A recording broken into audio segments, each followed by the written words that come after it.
So I think on the end of like new guys getting into the field, you would have to just have almost a love for physical labor.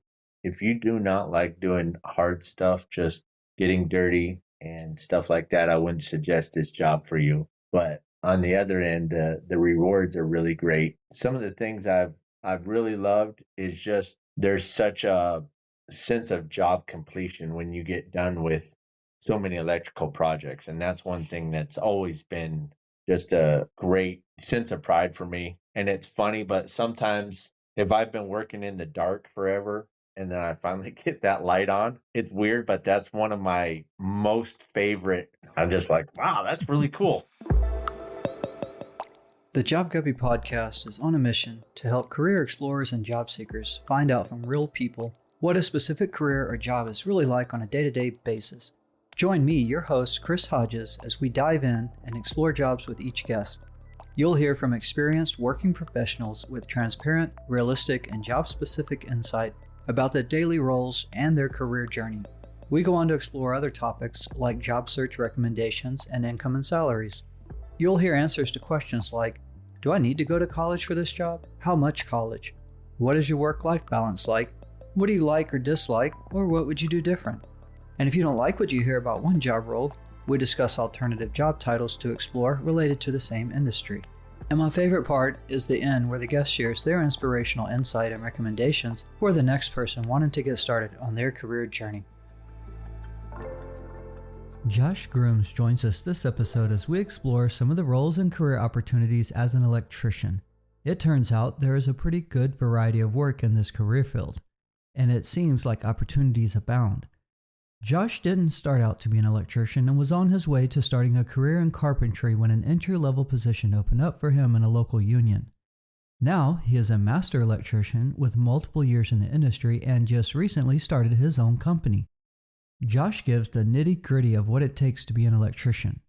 If you're wondering what it's like and wondering if you have what it takes, listen to all the details Josh shares, and then decide if it's still for you. And if you're not sure where to start, you can always look for local representation of the Union for Electricians. This info is in the show notes, and Josh mentions it during the interview. Yeah, so as he said, I am a master electrician, so I've been in the trade since about 2002. I went through a full apprenticeship, and I went through that. After that, I became a journeyman, and so at that point, I also became a foreman. So I've been in the trade about 12 years as a journeyman and a foreman. And then I went kind of a different route for about 5 years. And now I'm back in the trade. I became a service electrician, which is basically an internal electrician. They go to your house, they fix individual things inside your house.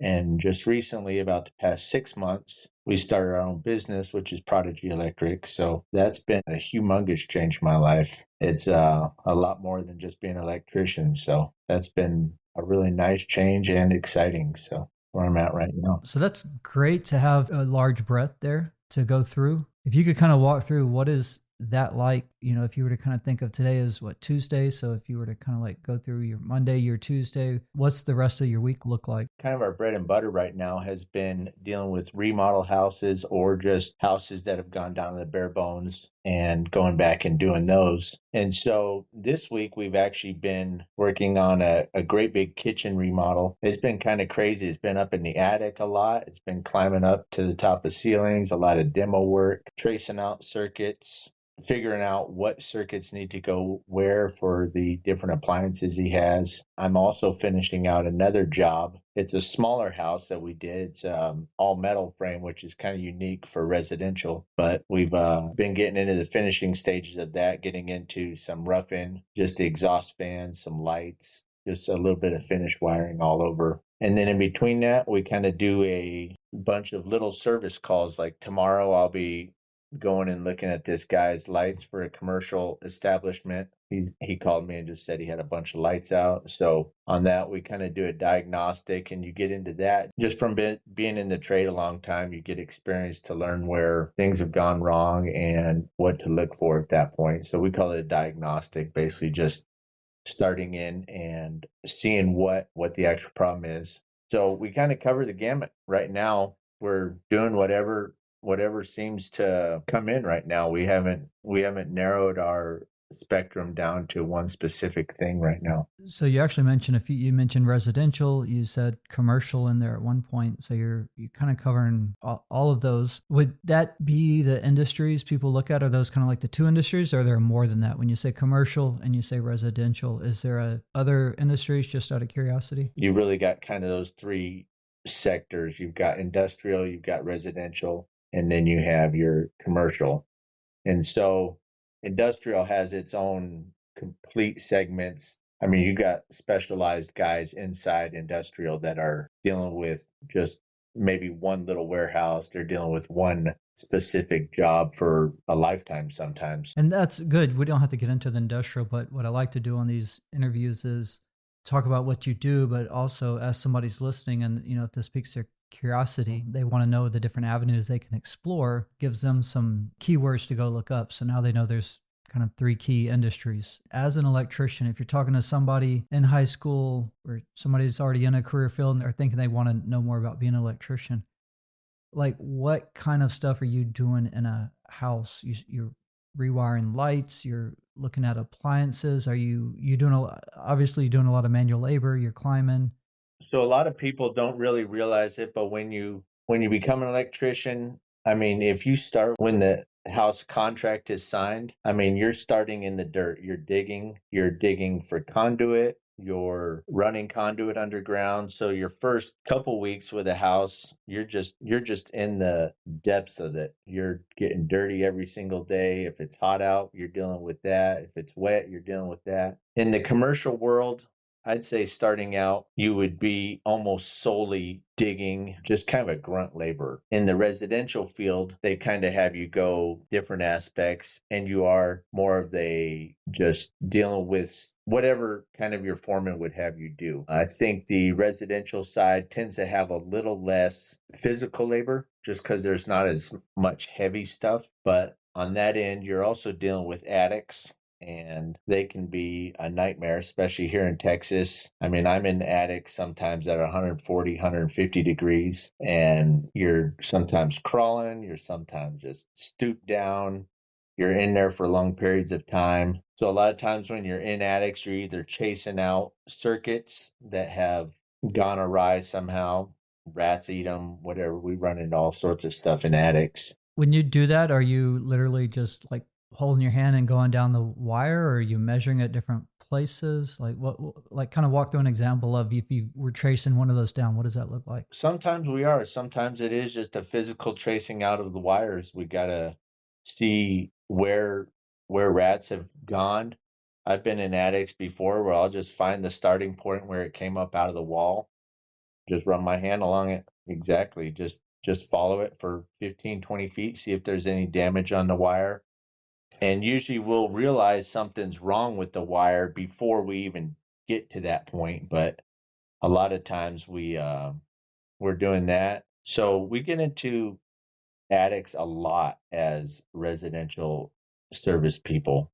And a lot of people aren't prepared for that. I had a young guy come onto my job, and it's tough. He's like, "Man, you're flexible." I was like, "Yeah, you got to be. I mean, sometimes you're folding your body in half, you're going over vents, you're going under vents, you're crawling in insulation, it's hot." So it can be a very hard days if you're in attics. But then we have our nice days where you're putting up fixtures, you have the house done, all the connections are made inside the box. So you're basically just going, you have your little ladder, you're going hanging up light fixtures, it's all clean. You stay clean all day. You don't get hot. And so those are the kind of the nice days, so the good and bad. And that's kind of what I've loved about the service part of it is I like things that change all the time on the job, and for the good for the most part. So a lot of times I will be at one job where I'm digging a ditch, getting someone power out to their shed. The next day I'm hanging a $1,200 chandelier. So that part of the job just really appeals to me. I've always been a guy that likes a lot of change with my job. I get bored easily. So if you're that type of personality, this is a job that can satisfy most any kind of just wanting things different every day. And I feel that's been a huge part of why I've been able to stay an electrician for so long. That's a pretty good description there of the different things. So, looking at some of your time, do you kind of break your time apart of how much are you on the phone with people? How much are you actually on the job site? How much are you in your car driving back and forth? What's a kind of percentage breakdown as a non-owner? And since you've had experience there, because not everybody's going to be an owner, but then for folks who would like to consider ownership, maybe describe how that was different once you got into ownership. Yeah, so being an owner, I am on my phone a lot more. I'm on a computer a lot more, but more so these days it's at nighttime after I've already finished a job.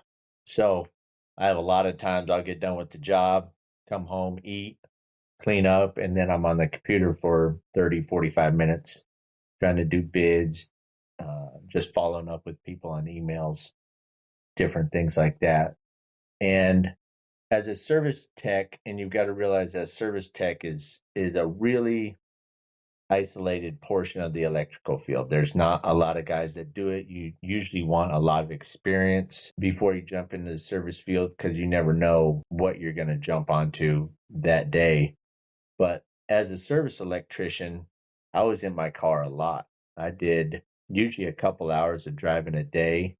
My day usually went from about 8:30 or 9 to about 5:30. And in that time frame, I would hit anywhere from usually 3 to 5 jobs and sometimes up to 9 or 10 jobs in a day. And that would be all over Austin. And so it kind of depends on your customers that you've managed to keep and that you do a lot of work for. That would be the most deciding factor as to how much you drive, where you're driving, things like that. And as a service electrician, you are on the phone a lot. You're making a lot of phone calls. You're making a lot of trips to Home Depot. And so I feel being an owner, it's just like a service electrician. I'm in my truck a lot. I go to a lot of different places, but then I come home and I still have a lot of work to do on the other side of that. It's a lot more to think about. There's a lot on the money side I won't get into, but it's needless to say you're stressing about money. So now you've got the additional thing of that. You're trying to find jobs. I'd say another 30% more work if you're on your own as an owner, just trying to get that time in there. It's more, but it's also a lot more valuable to me. I've loved being an owner, so something really, really great for me. Do you buy a lot of your own material? Like you mentioned, going to Home Depot as a service technician and as an owner, are you basically buying stuff yourself all the time? Almost 100%. Yeah, we buy almost all of our material. So the company I work for, they gave us credit cards to various places and had accounts set up at almost all the major electrical supply houses. So if I needed something, it was me going and getting it. It was probably daily that we'd go to a supply house or Home Depot to pick up something. And then, of course, I had a van. So I would keep that stocked with most everything. I would try to make my Home Depot trip either in the morning or the evening so I wasn't disturbing my actual flow in the day. Working alone or working in a group, are you typically on your own, or I mean, or you or other, just as an electrician, would somebody expect to be working with people all the time, or would they kind of be on their own and in a quiet environment where they're just kind of in their own headspace most of the So time? that's where a service electrician is unique. It's one of the few spots where as an electrician, you are working by yourself probably 95% of the time. If you get into a real hard job or you want someone to come alongside you, that's usually a pretty rare thing. In the commercial world, you're around people all day long, bunches of people.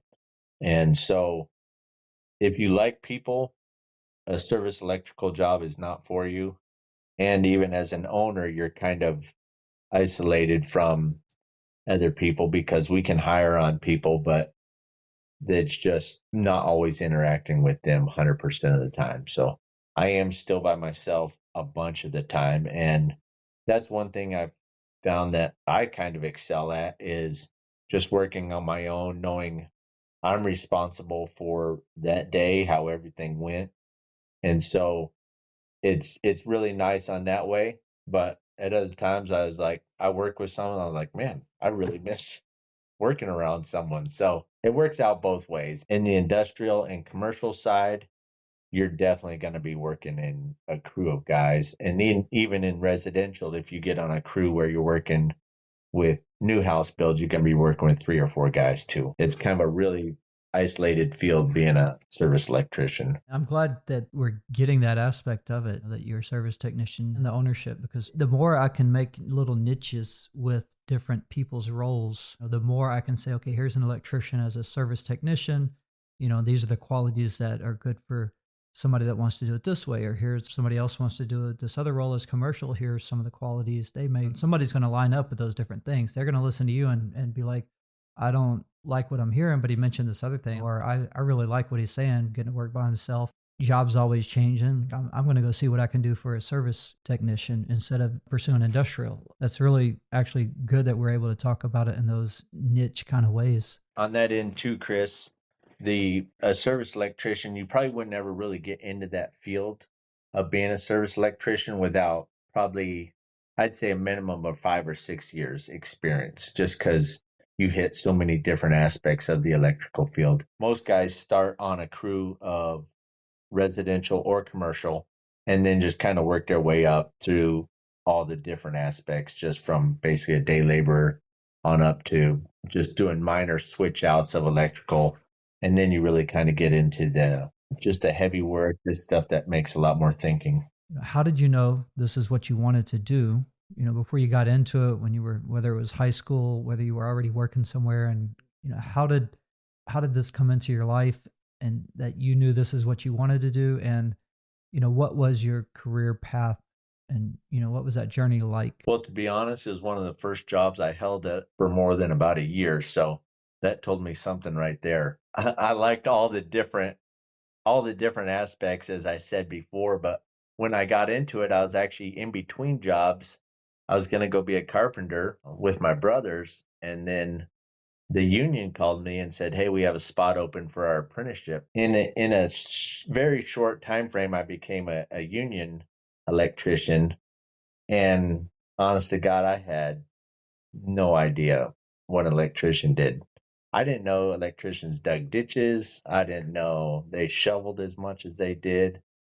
My brother always used to laugh that I'd have tan lines from shoveling. Part of it to me is just always been the physical part of it. I've always been very enamored with that. That's one thing that's always kept me in the electrical portion of it, just because I've felt that my work is a great way to keep in shape. It's a great way to just kind of keep my blood flowing and my mind. 20 years later, it's just been a factor of everything being different all the time, and just I've actually just kind of grown to love it. It's not often you meet an electrician, so they're kind of a different breed of people most time if they've been in the trade for a while, and so I've enjoyed that also. No comment,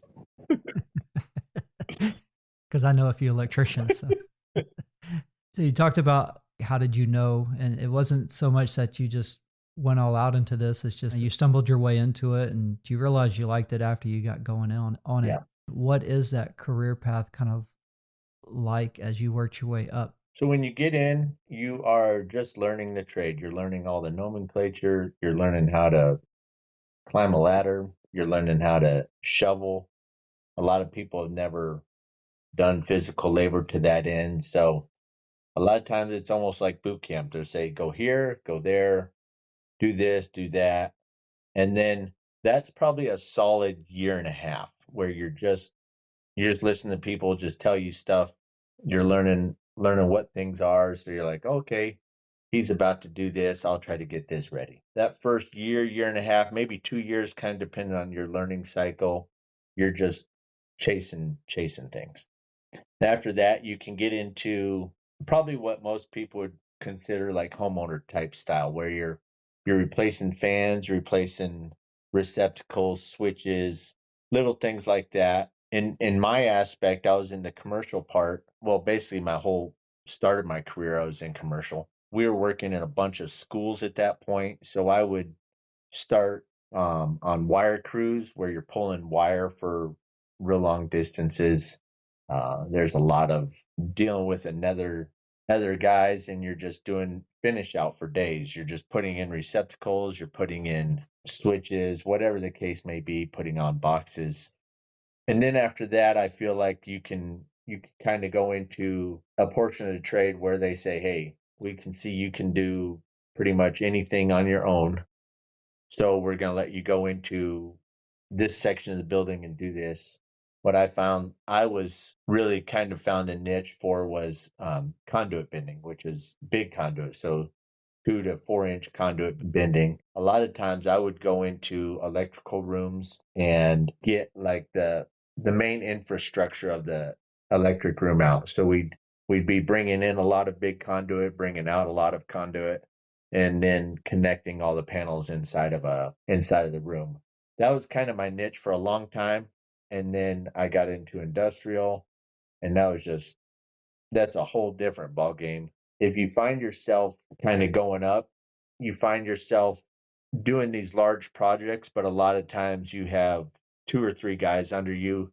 So a lot of your day is just kind of broken down into saying, hey, we're gonna build this section of the building out, and they're kind of looking at you for guidance. They're saying, what are we doing next? And so it's almost a foreman position, but not quite. In the union, they just called it a journeyman. And so as a journeyman, it's like any other job. You can have 2 years of experience, or you can have 30 years of experience. At that point, your jobs are just related to basically whatever experience level you have. And then you kind of go into the leadership aspect of it, where you're the foreman and you have guys under you anywhere from, I'd say probably from 4 to 10 would be a normal.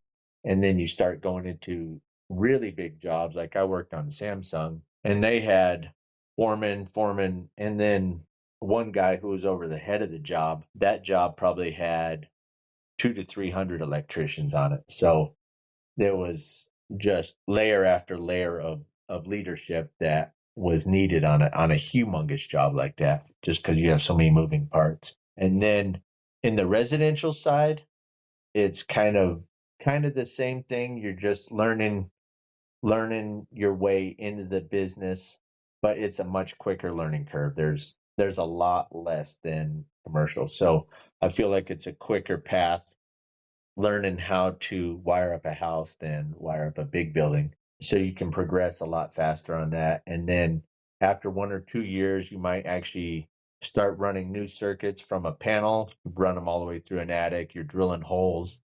You're doing all the stuff that the guy with a lot of experience is, but you're just doing it under the guidance of someone. And then at that point, you just go on your own, and you can just do anything inside the house that is needed. That's kind of the transition I made, was from service electrician and then going on my own, just completely on my own. And you mentioned union. Is it very common for people to be in the union as an electrician, or is it like a percentage of half the people are, half the people aren't? So in the US, that depends on what city you're in, what state you're in. We all know that unions have their good rap and their bad rap. I've always been pro union. I've loved what they did, because when I got in, it was a 5-year school for me, almost everything paid except for my book. So $200 to $300 a year, and I had basically an associate's degree when I got out of my 5-year apprenticeship. I've always been a huge proponent of the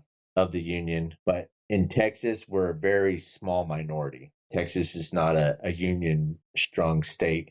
But you go up to Massachusetts or something, you're probably going to have 80-90% of the guys up there being union. Is there anything about your job you think would surprise people to know? What about your job you like and dislike, and your work-life balance? So I think on the end of like new guys getting into the field, you would have to just have almost a love for physical labor. If you do not like doing hard stuff, just getting dirty and stuff like that, I wouldn't suggest this job for you. But on the other end, the rewards are really great. Some of the things I've really loved is just there's such a sense of job completion when you get done with so many electrical projects. And that's one thing that's always been just a great sense of pride for me. And it's funny, but sometimes if I've been working in the dark forever and then I finally get that light on, it's weird, but that's one of my most favorite. I'm just like, wow, that's really cool. Electricity just went from there, and now I've got light. It's kind of weird, some of the small things that just really kind of make my day. But I interact with customers a lot, so I've actually found that I enjoy that. It's a good career path. I've recommended 5 or 6 guys to go into it. Any required certifications that you have to kind of continually keep, but at the same time, let's go ahead and talk about the education aspect of it. And we mentioned earlier, being union, or if you're in Texas, which is not so much a union state. So ongoing as an electrician is very small. It's 4 hours a year of continuing education.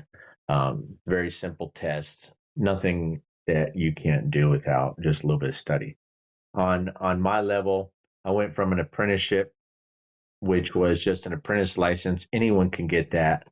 And then you get hired on an electrical company. I just happened to get into the union, but there's hundreds of electrical companies that aren't. So at that point, you would just say, hey, I want to get hired on, no experience. And they're fine with that. A lot of companies like that. And they say, okay. And then you just start at the bottom, you work your way up. And what you have to do is keep track of your hours. When you work under a master electrician, I would keep track of someone's hours, say, okay, they work 40 hours this week, 40 hours this week. At a certain point, you can apply to become basically an inside wireman for residential. And that gives you a certain level of working on your own. You don't have to be supervised 100% of the time. And then you can go, the next bump up from that is journeyman. These are just normal electrician titles, not necessarily only union titles. These would be across the board. Everyone has these. And so then at that point, you jump up into journeyman. It's a very extensive test that you take, all book. And that's what we call our code book. And so you're just do a lot of practicing for that, a lot of book learning. In the apprenticeship, we studied code all 5 years.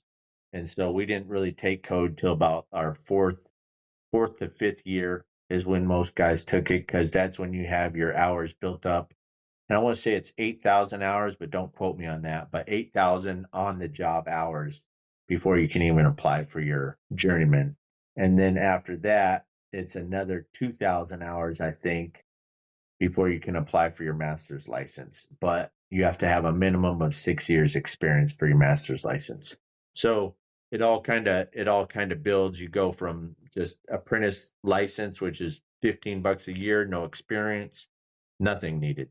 And then up to the inside wireman, journeyman, master electrician.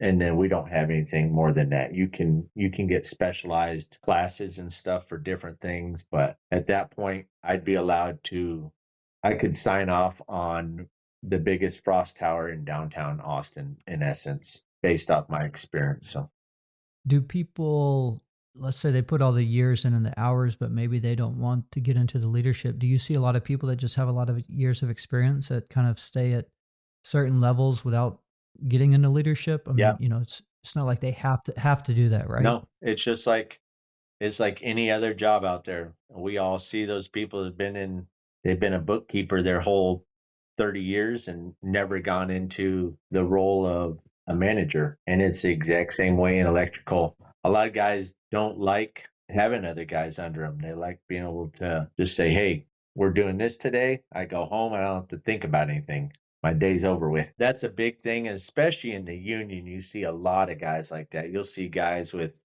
20, 30 years experience, and they just do not want that extra added focus of being a foreman or just being in charge of someone. And so moving into income a little bit, and it'll play along those lines. It sounds obvious that as you move into leadership, the assumption would be you make more.